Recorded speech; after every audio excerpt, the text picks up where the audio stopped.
મિત્રો, સ્થાનિક સ્વરાજના ઇલેક્શન 2026 અત્યારે આપણે ગાંધીધામ મહાનગરપાલિકાના કોંગ્રેસ પક્ષના પ્રમુખ ભરતભાઈ ગુપ્તા પાસે છીએ.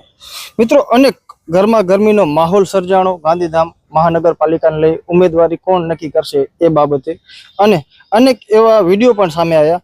તો આપણે ખાસ અત્યારે ભરતભાઈ ગુપ્તા પાસેથી એ બધી વિગત જાણવા આવ્યા છીએ. અને આ મહાનગરપાલિકાના ઇલેક્શનમાં જો કોંગ્રેસ પક્ષ બહુમતીથી આગળ વધશે તો ગાંધીધામ ની જનતા માટે એ શું શું કાર્યો કરશે, તમામ વસ્તુની આપણે વિગતે માહિતી લઈશું. નમસ્કાર ભરતભાઈ. નમસ્કાર. ખાસ કરી અત્યારે ચૂંટણી ટાઈમે થોડોક તો ઘરમાં જેવો માહોલ ઉભો થયો હતો, અને ગાંધીધામની જનતા માટે આવનાર 5 વર્ષ કેવા રહેશે?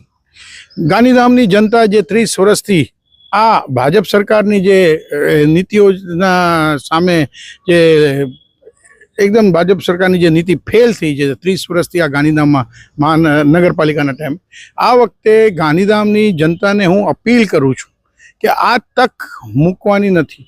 આ વખતે કોંગ્રેસ આપણા દ્વાર આવી ચૂકી છે. ગાંધીધામની જનતાએ મન બનાવી લીધું છે આ વખતે કે કોંગ્રેસને મત આપશે. બહુમતીમાં કોંગ્રેસને આ વખતે મહાનગરપાલિકામાં લઈ આવશે. અમે જનતાને એ અપીલ કરીએ છીએ જે અગર જે અમને આ જનતા ગાંધીધામની જીતાડશે, બહુમતીમાં લઈ આવશે, પહેલો કામ અમે આ જેટલા પણ ડેમોલિશન નોટિસ આ મહાનગરપાલિકાએ ઇસ્યુ કરી છે અમે પરત ખેંચાવશું. ને જ્યાં સુધી વેપારીઓને અમે વિકલ્પ નહીં દઈએ ત્યાં સુધી કોઈ ડેમોલિશન ગાંધીધામમાં નહીં થાય. જે કંઈ અત્યારે જે ડેમોલિશનની નોટિસો ઇસ્યુ થઈ ગઈ છે એમાં અમે તાત્કાલિક કાર્યવાહી કરશું. બીજા ઘણા બધા પેન્ડિંગ કામ છે જે એના માટે અમે એક મેનિફેસ્ટો બહાર પાડ્યો છે. એ મેનિફેસ્ટોના હિસાબે પણ અમે લોકો પબ્લિકની જે કંઈ ડિમાન્ડ છે બધી પૂરી કરશું. એટલે પબ્લિકને, જનતાને, ગાંધીધામની જનતાને હાથ જોડીને મારી અપીલ છે કે આ વખતે તમે ભાજપને આ 30 વર્ષનું શાસન ગાંધીધામમાં જે નગરપાલિકાનો હતો એમાં જાકારો આપો અને કોંગ્રેસ પક્ષ ઉપર એકવાર વિશ્વાસ રાખીને, ભરતભાઈ ગુપ્તા કહે છે એટલે હું એમ કે ભાઈ કોંગ્રેસ પક્ષ આ વખતે બહુ મજબૂત છે. તમે જોઈ શકો છો કે અમે બધા વોર્ડ ઉપર જે ઉમેદવારો અમે રાખ્યા છે બધા શિક્ષિત છે ને સંપૂર્ણ રીતે બધી રીતે એક મક્કમ છે.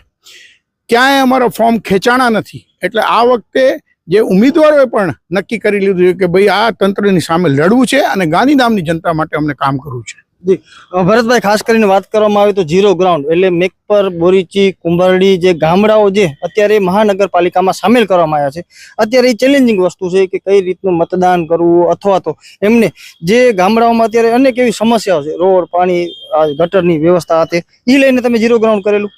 જેમ આપ જાણો છો કે મેકપર, બોરીચીની અંદર ગયા 5-6 મહિના પહેલાથી જ અમે કન્ટિન્યુઅસ ગ્રાઉન્ડ ઉપર છે દરેક ઇલાકામાં. મેકપર, બોરીચીની વાત કરીએ તો તમે ત્યાં કને સોસાયટીમાં જઈને જોઈ શકો છો. ત્યાં કને ગટરની જે કંઈ સમસ્યા હતી એ અમે લોકો તાત્કાલિક દૂર કરી છે.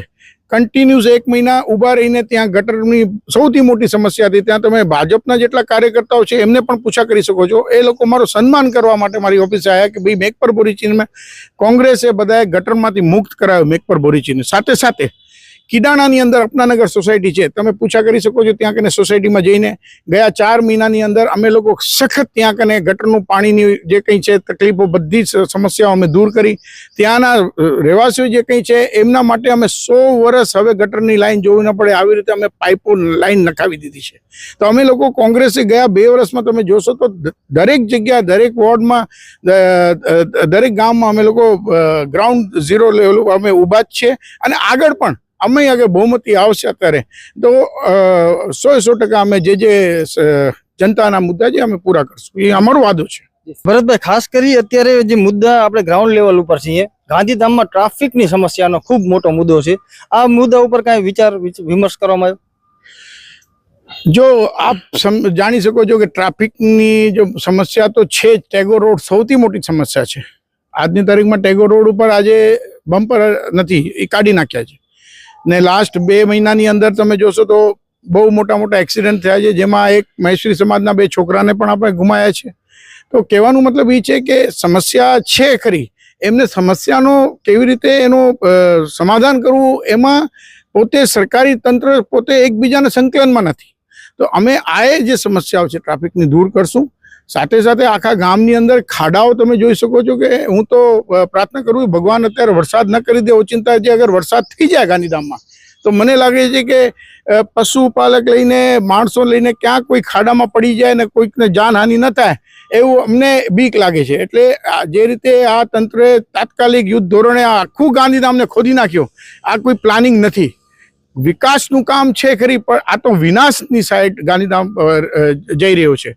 એટલે હું વિનંતી કરું છું, હજી ગાંધીધામની જનતાને અપીલ કરું છું, આ વખતે તમે ચોક્કસ એકવાર કોંગ્રેસ ઉપર વિશ્વાસ રાખીને તમે કોંગ્રેસને 4 ઉમેદવાર દરેક વોર્ડમાં છે, 4 બટન દબાવીને ને પીળો બટન છેલ્લે દબાવીને એક આપણે કોંગ્રેસની બહુમતી સરકાર બનાવી અહીંયા કે મહાનગરપાલિકામાં અમે આ વિશ્વાસ દેવડાવીએ છીએ. હું મારે 500% કે ભાઈ અમે જે કંઈ મુદ્દા છે તાત્કાલિક 29 તારીખથી જ અમે લોકો ચાલુ કરી દઈશું પબ્લિકને વોર્ડ વાઇઝ જઈને.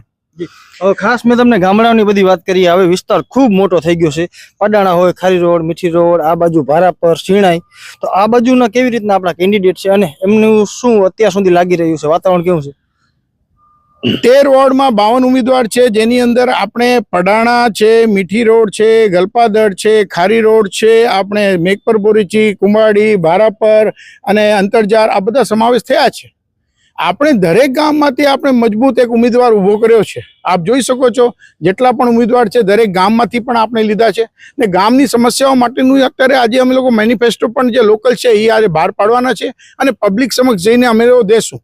એટલે 4 ટોટલ 8 ગામ જે છે પડાણાથી લઈને બધું અમે બધાના જે કંઈ પેન્ડિંગ મુદ્દા છે અમે પૂરા કરશું. ખાસ મુદ્દો કહેવાય રાજવી ફાટક વાળો. 18 મહિનામાં પુલ બનાવવાનો હતો, અત્યારે 60 મહિના જેવો એટલે 5 વર્ષ જેવો સમય લાગી ગયો છે. કાલે તમારી કંઈક મુખ્યમંત્રી આવવાના હતા અને તમને નજરકેદ પણ કર્યા હતા. આ બધા વિષયને લઈ તમે શું કરી રહ્યા છો? આ ક્યાંક ને ક્યાંક અત્યારે આ પુલનો જે 10 મિનિટ બાદ એ પુલ ફાટક બંધ થતો હોય છે, પુલ બનતો નથી, આ વિકાસ ધ્યાને આવ્યો છે? આ જે પ્રશ્ન છે તમે સમજી શકો છો કે અત્યારે આ તંત્ર જે છે કોંગ્રેસ ઉપર વધારે નજર રાખે છે, પી ગયા છે કોંગ્રેસથી. ગાંધીધામની અંદર મુખ્યમંત્રીજીને આવવું પડે એટલે હદ થઈ ગઈ છે. મુખ્યમંત્રીજી જે રોડે આવે છે, એરપોર્ટનો જે રોડ છે એ જ રોડ ઉપર આ પુલ ગયા 5 વર્ષથી બન્યો નથી.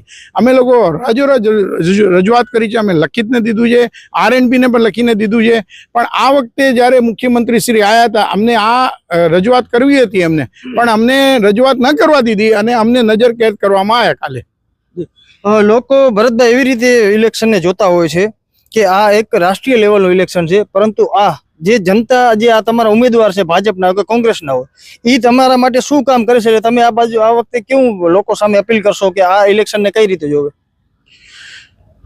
આ પાયાનું ઇલેક્શન છે. ગાંધીધામની જનતા માટે અગત્યનું ઇલેક્શન છે.